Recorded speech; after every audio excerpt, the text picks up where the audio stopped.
I plan on taking my own life very soon. Why shouldn't I? Well, I'm going to assume this isn't a casual question, that's being put out for the purposes of display. Well, the first thing I would say is you have to think very carefully through the consequences of that for other people. So I've had clients in my clinical practice who never recovered from the suicide of a family member. Decades later, they're still torturing themselves about it. And so that's what you leave behind. Now, the problem is you might be dreaming about that, because maybe you're feeling that life has been twisted against you and that people deserve to suffer for the misery that they've imposed upon you. But I would say, think very, very carefully before you go down that route. It's a terrible thing to leave people with. And so part of the reason that suicide has been illegal in most societies is because it absolutely devastates the people you leave behind. And you might think, well, if you're really depressed, and maybe you're really depressed, that's a possibility. You might think, well, those people would be better off without me. It's like, and if you get really depressed, you can think that way, and you can even get to the point where you can't think any other way than that. And I would say, if you're at the point where you can't think any other way than that, then you should tell someone and you should go to the hospital. Because that can happen, and it can happen if you get depressed. And there are treatments for depression, and many of them work. For some people, antidepressants work like mad. Now, they don't work for everyone, and I'm not claiming that they're a panacea, but they certainly beat the hell out of suicide. Right? And even if they have some negative side effects, and sometimes they do, quite frequently they do, the negative side effects aren't fatal. It's like, well, there's the possibility that your condition is physical, that you're ill in some way, either physically or perhaps you have a psychological problem, and maybe you were hurt, or there's lots of reasons that people get depressed that are very, very complex. I would say don't give up hope and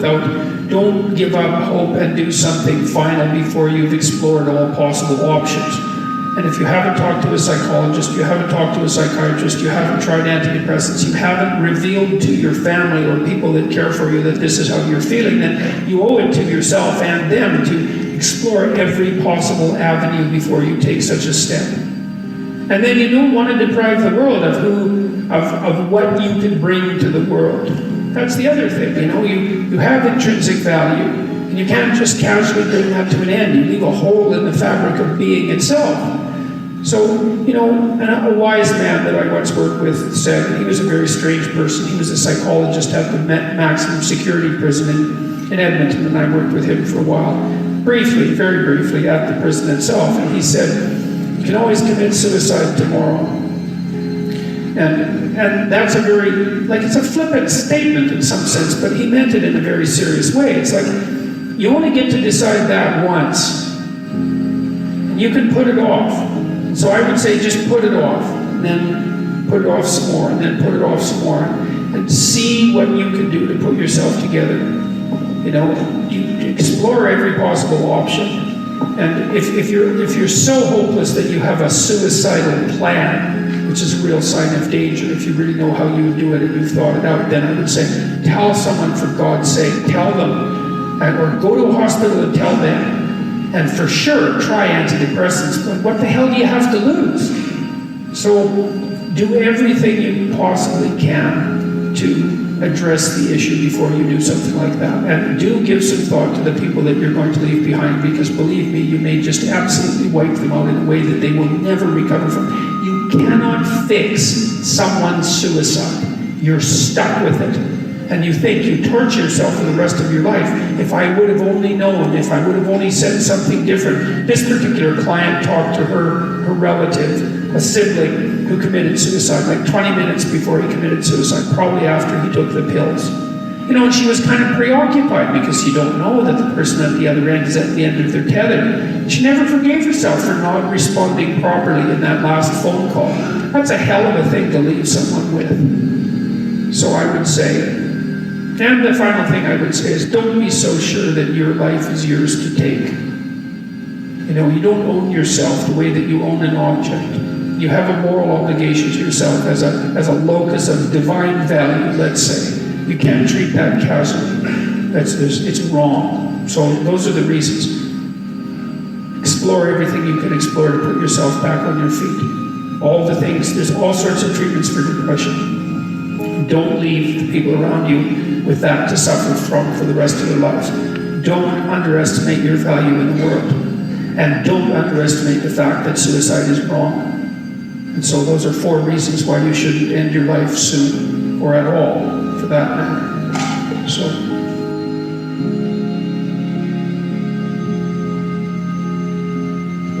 Our daughter ended her life at 24 due to depression. If someone is determined to end their life, how can one change their mind? Oh, well, first of all, I'm very sorry about that. That's a terrible thing. Look, I had this friend,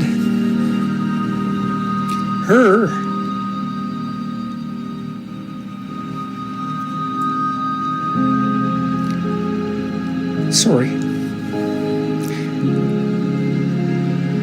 There's been a lot of depression in our family, so it's a question that cuts close to the bone.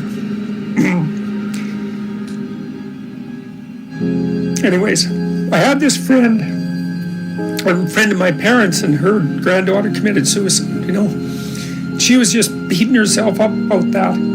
What could have I done? What could have I done differently? This is the problem with suicide. It leaves everybody behind thinking, oh my God, what could have I done? I could have treated the person better. I could have listened. I could have been there.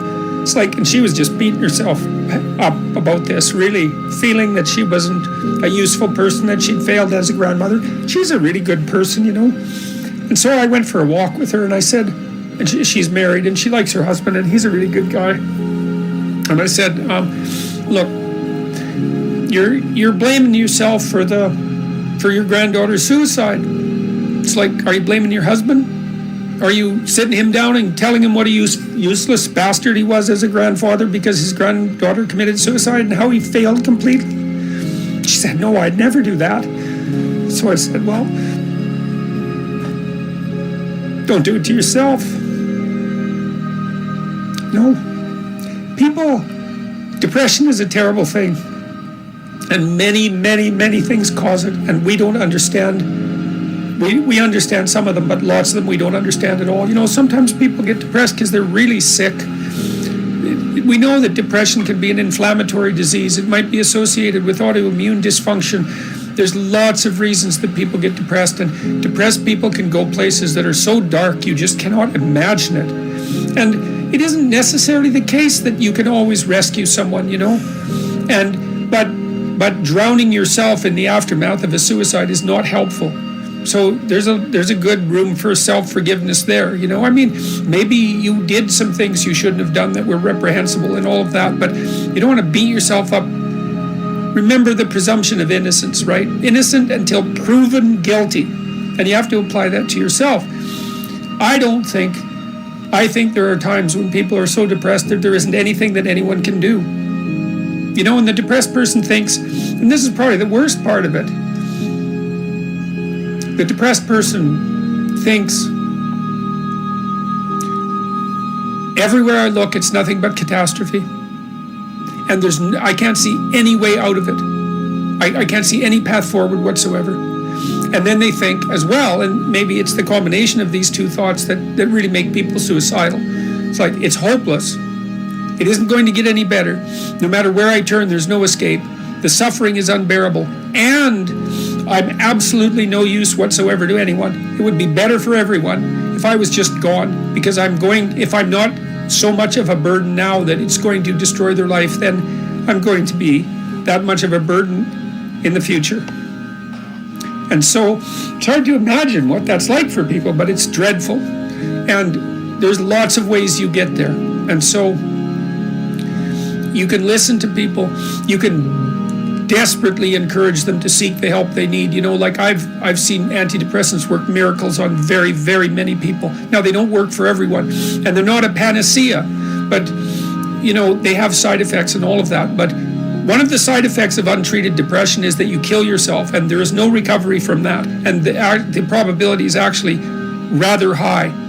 So You can go to war with them about antidepressants. If the person can't get out of their depression and they're suicidal, it's like, what do they have to lose? 1 month on antidepressants. They'll know. Well, they might have to experiment longer because it would depend on, some people respond better to some classes of antidepressants than the others. It's worth having a war with someone if they're in dire straits and they won't do everything they can to get better. ECT works, electroconvulsive therapy works for intractable depression. It's a terrible thing to contemplate, but the modern versions of ECT aren't. One flew over the cuckoo's nest. And again, it's like there's no coming back from death. So, look, it isn't clear. You can't rescue everyone. People get sick and they die. And sometimes the way they die looks like it's depression. Depression is a multifaceted phenomenon. You can be there for them, you can listen, you can watch, you can intervene, you can try to understand, you can hold them accountable, you can do all of those things. But everyone has their own destiny, and you're not omnipotent. And so sometimes a catastrophe occurs, like your daughter's, and then you should try to drag the least amount of misery forward that you can once you recover from your grief.